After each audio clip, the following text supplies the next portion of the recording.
S, ಇವತ್ತಿನ ನನ್ನ topic ಏನಪ್ಪಾ ಅಂದ್ರೆ, ಇತ್ತೀಚೆಗೆ ಸುಮಾರು ಗಂಡಸರು ಫೇಸ್ ಮಾಡ್ತಿರುವಂತಹ ತೊಂದರೆ ಇದು ಏನಪ್ಪಾ ಅಂದ್ರೆ ಮೇಲ್ ಫರ್ಟಿಲಿಟಿ ಬಗ್ಗೆ.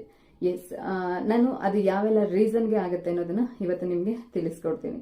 ನಾವು ಒಂದು 20 years ಬ್ಯಾಕ್ ನೋಡೋದಾದ್ರೆ ಅವಾಗೆಲ್ಲ ನಾವು ನೋಡ್ತಾ ಇದ್ದಿದ್ದು ಕೇಳ್ತಾ ಇದ್ದಿದ್ದು ಬರೀ ಹೆಂಗಸರಲ್ಲಿ ಮಾತ್ರ ಆ ತರದ ಪ್ರಾಬ್ಲಮ್ಗಳು ಇರುತ್ತೆ ಅಂತ. ಅಂದ್ರೆ ಮಹಿಳೆಯರಲ್ಲಿ ಮಾತ್ರ ಬಂಜೆತನ ಅಥವಾ ಫರ್ಟಿಲಿಟಿ ಅಂತ ಏನ್ ಹೇಳ್ತೀವಿ, ಸೊ ಇದನ್ನ ನಾವು ನೋಡ್ತಾ ಇದ್ವಿ, ಕೇಳ್ತಾ ಇದ್ವಿ. ಬಟ್ ಇತ್ತೀಚೆಗೆ ಏನಾಗಿದೆ ಅಂದ್ರೆ ಮೇಲ್ ಫರ್ಟಿಲಿಟಿ ಅನ್ನುವಂಥದ್ದು ಸೇಮ್ ಹೇಗೆ ಹೆಂಗಸರಲ್ಲಿ ಪ್ರಾಬ್ಲಮ್ಗಳಿರುತ್ತೆ ಅದೇ ತರ ಕೆಲವೊಂದು ರೀಸನ್ಗೆ ಮೇಲ್ ಫರ್ಟಿಲಿಟಿ ಅನ್ನೋದನ್ನು ಸಹ ಆಲ್ಮೋಸ್ಟ್ ಒಂದು 20 to 30% ಇವಾಗ ಆಗ್ತಾ ಇದೆ. ಸೊ ಲೈಫಲ್ಲಿ ಮದುವೆ ಆದ್ಮೇಲೆ ಎಲ್ಲಾ ಗಂಡಸರಿಗೂ ಅಪ್ಪ ಅನ್ನೋಂತ ಕರೆಸ್ಕೋಬೇಕು ಅನ್ನೋ ಆಸೆ ಪ್ರತಿಯೊಬ್ಬರಿಗೂ ಇದ್ದೇ ಇರುತ್ತೆ. ಸೊ ಹಾಗಿದ್ರೆ ಯಾವೆಲ್ಲ ರೀಸನ್ಗೆ ಮೇಲ್ ಫರ್ಟಿಲಿಟಿ ಅಂದ್ರೆ ಪುರುಷ ಬಂಜೆತನ ಆಗುತ್ತೆ ಅಂತ ನೋಡೋದಾದ್ರೆ, ನಂಬರ್ 1 ರೀಸನ್ ಏನಪ್ಪಾ ಅಂದ್ರೆ ನಿಮ್ಮ ಸ್ಪರ್ಮ್ ಕ್ವಾಲಿಟಿ, ಅಂದ್ರೆ ನಿಮ್ಮ ವೀರ್ಯಾಣು ಕ್ವಾಲಿಟಿ ಇಲ್ದಲೇ ಇರುವಂತದ್ದು, ಮತ್ತೆ ಕೌಂಟ್ಸ್ ಇಲ್ಲದೆ ಇರುವಂತದ್ದು, ಅಂದ್ರೆ ಸ್ಪರ್ಮ್ ಕೌಂಟ್ಸ್ ಪ್ಲಸ್ ಕ್ವಾಲಿಟಿ ಎರಡು ಇಲ್ಲದೆ ಇರುವಂತದ್ದು. ಸೆಕೆಂಡ್ ಒನ್ ಏನಪ್ಪಾ ಅಂದ್ರೆ ಟೆಸ್ಟಿಸ್ ಚಿಕ್ಕದಾಗಿರುವಂತದ್ದು, ಅಂದ್ರೆ ಕನ್ನಡದಲ್ಲಿ ವೃಷಣಗಳು ಅಂತ ಏನ್ ಹೇಳ್ತೀವಿ. ಸೊ ವೃಷಣಗಳು ಕಮ್ಮಿ ಇದ್ದಂತ ಟೈಮಲ್ಲಿ, ಅಂದ್ರೆ ಚಿಕ್ಕದಿದ್ದಂತ ಟೈಮಲ್ಲಿ, ಸೊ ಅವಾಗ್ಲೂ ಕೂಡ ನಿಮ್ಗೆ ಫರ್ಟಿಲಿಟಿ ಸಮಸ್ಯೆ ಕಾಣಿಸ್ಕೊಳ್ಬಹುದು.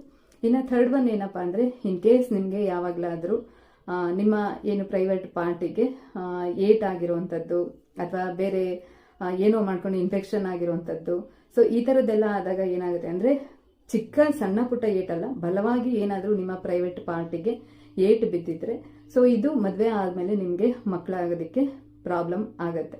ಇನ್ನ ಲಾಸ್ಟ್ ಬಟ್ ಮೇನ್ ರೀಸನ್ ಏನಪ್ಪಾ ಅಂದ್ರೆ ನಿಮ್ಮ ಲೈಫ್ ಸ್ಟೈಲ್. ಎಸ್, ಯಾವಾಗ್ಲೂ ಟೆನ್ಷನ್ ಅಲ್ಲಿ ಇರುವಂತದ್ದು, ಮತ್ತೆ ಯಾವಾಗ್ಲೂ ಸ್ಟ್ರೆಸ್ ಆಗಿರುವಂತದ್ದು, ಹೊರಗಡೆಯಿಂದ ಮನೆಗೆ ಬಂದ್ರು ಅದೇ ಯೋಚನೆಯಲ್ಲಿ ಇರುವಂತದ್ದು, ಮತ್ತೆ ನಿಮ್ಮ ಊಟ ತಿಂಡಿ ಎಲ್ಲದನ್ನು ಇದರಲ್ಲಿ ಕೌಂಟ್ ಆಗುತ್ತೆ. ಸೊ ಈ ನಿಮ್ಮ ಲೈಫ್ ಸ್ಟೈಲ್ ಇಂದ ಏನಾಗುತ್ತಪ್ಪ ಅಂದ್ರೆ ನಿಮ್ಮ ಬ್ಯಾಡ್ ಲೈಫ್ ಸ್ಟೈಲ್ ಎಫೆಕ್ಟ್ ಏನಾಗುತ್ತೆ ಅಂದ್ರೆ ನಿಮ್ಮ ಸ್ಪರ್ಮ್ ಮೇಲೆ, ನಿಮ್ಮ ವೀರ್ಯದ ಮೇಲೆ ಎಫೆಕ್ಟ್ ಆದಾಗ ಸೊ ಅದರಿಂದ ನಿಮಗೆ ಫರ್ಟಿಲಿಟಿ ಪ್ರಾಬ್ಲಮ್ ಬರುತ್ತೆ. ಸೊ ಅದಕ್ಕೆ ದಯವಿಟ್ಟು ನಿಮ್ಮ ಲೈಫ್ ಸ್ಟೈಲ್ನ ಮೊದಲು ಸರಿ ಮಾಡ್ಕೊಳ್ಳಿ.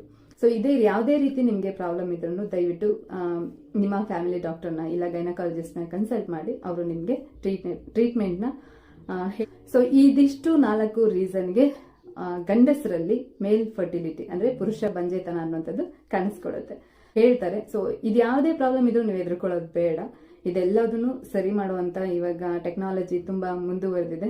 ಸೊ ಸರಿ ಮಾಡ್ತಾರೆ, ನೀವು ಅಪ್ಪ ಅಂತ ಕರೆಸ್ಕೋಬಹುದು. ಓಕೆನಾ?